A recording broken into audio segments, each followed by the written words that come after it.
for my project, I wanted to look at wind speeds on campus, so I studied how building layout, elevation, and wind direction affects the surface level wind speeds throughout our campus within one certain section of campus. So the purpose of my project, looks a little funny for some reason, was to understand how the landscape and morphology here on our campus affects the way wind flows through it, and to also determine which spots on campus are windier than others on average. And that's important because we have a lot of outdoor events here and a lot of things that are outside, even if they're not events, that affect like the way you experience them. So it's important to know what the wind is like and where it tends to be windier, because that could affect planning and just overall like pedestrian comfort, since our campus is very walkable. And to also identify possible instances of the Venturi effect, which I'll get more into in the other slides. I also wanted to simulate the wind flow on campus using a computational fluid dynamics software, which I will also get into. So my research questions, I have two, but they're really like intermixed with each other, was to see which places have stronger winds versus weaker winds, as well as how incoming wind direction, and that's one of the biggest pieces, as well as the surface elevation and building layout, or like orientation of the buildings, affects the way that wind moves throughout the campus and around the buildings, but specifically at the surface level. So this is my study area. The white boxes are where the model was run, and my hypotheses were that locations with higher winds would be where the wind is funneled between two buildings, or where it's in a big open area. So an example of that would be here, Ball Circle, or where it's funneled between the UC and Custis, Westmoreland Front Lawn, in between Westmo and George Washington Hall. Just places where I felt wind before, like, consistently. I also predicted that weaker winds would be on the leeward side of buildings because they're sort of sheltered by the wind. So some background, since I had to learn this myself, I thought it would be important to share it too. Computational fluid dynamics is an engineering and physics method. It's mainly used in those principles, and this is an example of it up here. That's a CFD, and what it does is it uses an equation to predict the way that wind or fluid will move around obstacles in a given area. So in my case, wind is the fluid and buildings are the obstacles. This is also important to validate with field data because its validity is kind of debated among scholars, so you need to really test it and see, is this model correct? However, that can be tough because meteorology is unpredictable. As predictable as we try to make it, you can't really tell what's going to go on when you try to test it. Additionally, the Venturi effect is what we commonly know as wind tunnels, and so this is where wind is funneled between two structures. It's worse when it's in urban areas with high rises. What happens is there's a change in pressure as it's constricted in that area and the wind speed rises. You'll see it in Boston and New York City. People are like struggling against the wind trying to walk. It's a little bit difficult to get around. It's very unpleasant for pedestrians. What factors into this is building orientation, the way they're arranged, how big and long they are. That all affects it. And this is an example of the Venturi effect. It's the strongest around corners of buildings. So this is my methodology. It's very extensive, but everything in green is prior to running the model, and everything in orange is the model and afterwards. So I had to do a lot of raster manipulation using CLIP, resampling, and also raster calculator. And ultimately what I did for that was to get the building heights so I could make my 3D model. And then I ran the models and rendered them with different tools and did ultimately field data collection and analysis. So this is what it looked like before I made a 3D model. This is LiDAR and digital elevation model turned into rasters and put together to really see like how tall the buildings are. And that was really tricky because LiDAR was in feet and raster was in meters. But this is what I had, and I turned it into a 3D model. So I'm just going to dive right into my results. So this is the CFD. This is a time average value, but those are not time average. That's as if you have frames of like seconds or so. The time average has red areas that show areas with higher wind speeds, and the blue areas are areas of weaker wind speeds. And you can see already a trend of like the leeward side of buildings being weaker, shielded by the wind, and the corners being stronger or funneled between buildings, like right there. This was from the northwest. I'm only including 2, but I did it for each cardinal direction and the like in-betweens. So I had 8 models. This is from the southwest.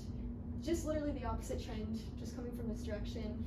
Again, stronger between buildings and around corners, and of course a cross ball circle where it has no friction, basically.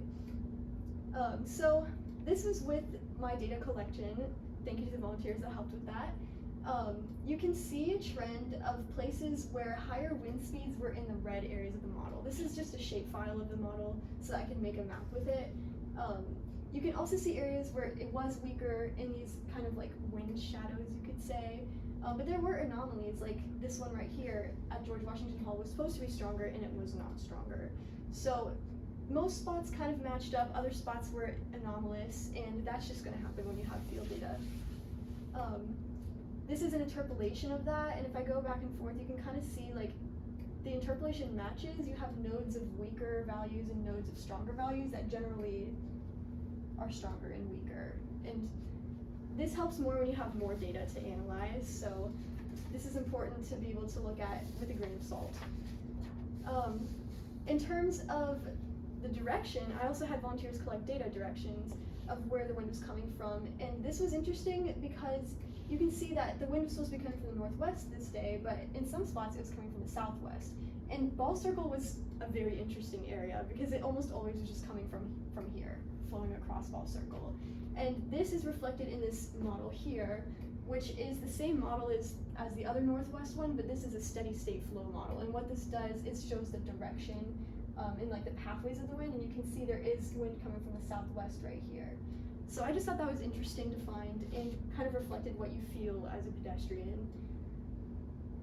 Another thing that was interesting was other models from different days showed, again, the trend of Ball Circle being pretty much the most windy area and it coming from the southwest. This was also a day where the wind was coming from the southwest. And then here again, where it was supposed to be coming from the northeast, we do have the strongest spot being in the strongest spot of the model, but we also have this strong spot across Ball Circle where there is really no friction for the wind to be dispersed. For days where the wind was coming from the east, the models did not match very well. And I thought it was important to include the directions here because it shows that like when the wind isn't very strong, it just kind of permeates everywhere and you don't really have a strong direction. These are coming from all over the place and it made it hard to analyze the data. So my conclusions are that when the winds are stronger, the models match better because you have a more like force of the wind and it will continue like that strong motion. But when it's weaker, the models differ more from the data and it's just harder to really see matches. Generally, when the wind is coming from the east, it does not match the model very well because we have a huge line of trees on Sunken Road that block it. Furthermore, the most windy spots seem to be Ball Circle, the passage between UC and Custis Hall, Westmoreland Lawn, and the north side of the UC was a very interesting spot. The leeward side of buildings were generally weaker winds, as expected. In terms of limitations, I had a lot of limitations. The trees were blocking the winds and it made it hard to analyze the data, but also there's the essence of human error, not only in the data collection, but in my part with the CFD parameters. That's something I was new at and wasn't really sure how to do. But the model was actually not quite at surface level. It was like a story high and I couldn't fix it and I ran out of time to really do that. But there were some days where I had too few volunteers and the data wasn't that helpful. And of course, technical limitations of the anemometers being at a like 0.1 resolution, so you can't get like fine data. But I learned a lot about CFDs and I learned a lot about wind simulations that I hadn't known before. I learned a lot about like trial and error and just sitting with data and testing things and trying different parameters to make it work. And just adapting to the flow of the project. The project's going to flow a certain way and you just have to go with it. And then of course, developing a method that hasn't really been done before, I had to look at a bunch of literature and see what did people do and how can I do it in this case. And then just areas of future research, what I would do differently, I would include trees next time probably, or use the field observations that I've collected this time as like a basis for the next models, and trying to run them at the surface level for real this time. And just of course like obtaining more field data so I can maybe do better interpolation with like a finer resolution, and maybe trying a different place, like a place with high-rise buildings where the winds will be way stronger, or different parts of campus like the part near the Anderson Center or where we are right now where it's usually pretty windy. So yeah, that's everything I have. Thank you so much, and if there are any questions. Questions for Elisa? Cody. So So can you go back to like just like any of the slides where like you can see like your study area? Yes. Did you include like just that area due to like limitations of like your volunteers, or like was there a specific reason you did just that area? So I did that area because the tool I used, if I go back to my methodology, it's the Airflow Analyst tool, and that is not free. There's a free trial you can get, and it limits the size of the grid you can use. So like in these, you can see that the grid is a certain number of boxes, and so you can only have a certain size, and that actually worked out because I realized it would be hard to have volunteers spread across all of campus. And that's kind of a follow-up question. Mm-hmm. When you did when you had your volunteers stand out, was it like at the same time? Was it all like when you coordinated Yes. all at the exact same time? Yeah, so I actually didn't really go too much into the data collection, so I'm glad you asked about that. The data collection was at a specific time and day, Monday, Wednesday, Fridays at 11 a.m. So volunteers would sign up for certain days, come, and then I would send them out with the materials. And I had a slide, but I hid it because I didn't think I'd have enough time to talk about it. And what they did is they had a like data collection sheet, and they'd record data at each minute for 10 minutes. But they didn't all have to start at like exactly the same time. Since sometimes people like might have needed to come late. Like one volunteer came at 11:30, and I was like, I'll take what I can get, you know. So relatively the same time. To me, it was important to have the same time of day because the winds will be generally the same. Okay. That's cool. Any other questions? Man, I just want to see something. Can you go to the slide that had the strongest, like the point that measured strongest in the field testing was also in the model, and I think it was coming from east. Yes. Except, actually, I don't know if it was. Do you know what I'm talking about? Yes, the northeast one. Yeah, yes, that one. Thanks. I'm just thinking about trees now, because I Yeah. Because they are kind of down the hill, but yeah, Right, yeah, yeah, I that's think we're true. just, they're down the hill, but they're actually higher than the hill. Yeah. It So was- how high was the model running? One story. What It was is about, one like- story? It was like about a story high. It depended on where you were on campus because the topography is different too. Uh-huh. So like around Ball Hall, it was like a little past the first floor, based on like what I could see on the windows. I'm like, oh, that's frustrating. But there were ways you could change it to make it shorter. It just wasn't quite working because this area is like so downhill that it was like messing things up and it was going into the ground. So it's near the ground. So that height that you're running the model at, that just goes into the like, what's it, CDF? Wait, no. CFD. CFD equation, essentially? Yeah, so Is the it equation is called the Navier-Stokes equation. And there's different variations of it. This one uses one variation, and I'm not exactly sure what it calculates, but it calculates based on like predictions and like the most likely path. And it uses that for the like constricted areas. Like it takes the polygons into account. So like if you look at the models, like the heights of these matter. Like you can do it at any height because this is like a grid box kind of thing. And so you could run it at like up here or down there. It just depends on the parameters you put in, and it does like 5,000 calculations. So what it gets from that is pretty like averaged out.